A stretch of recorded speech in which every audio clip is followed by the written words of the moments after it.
지난해 말부터 이 남북 간의 모처럼 조성된 대화 분위기가 또다시 물거품이 되는 건 아닐까요?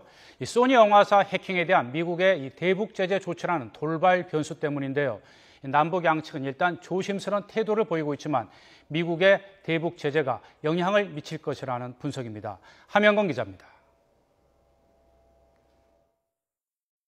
미국의 금융제재에 강하게 반발한 북한은 노동신문을 통해 김정은 제1위원장의 신년사를 재차 인용하면서 대화와 협상으로 남북관계를 개선하려는 입장에는 변함이 없다고 강조했습니다.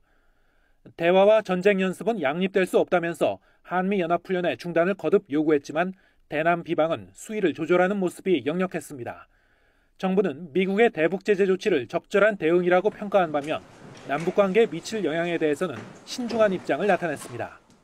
그렇지만 이번 조치가 남북관계에 미치는 영향과 관련해서 어떤 상황을 예단하여 이것이 남북관계에 어떤 영향을 미칠지 좀 미리 우리 정부가 말씀드리는 것은 좀 적절하지 않다는 점을 양해해 주시기 바랍니다. 미국이 남북관계 개선의 속도를 조절하라는 경고성 메시지를 보냈다는 일각의 관측에 대해서 정부는 확대 해석이라며 선을 그었습니다.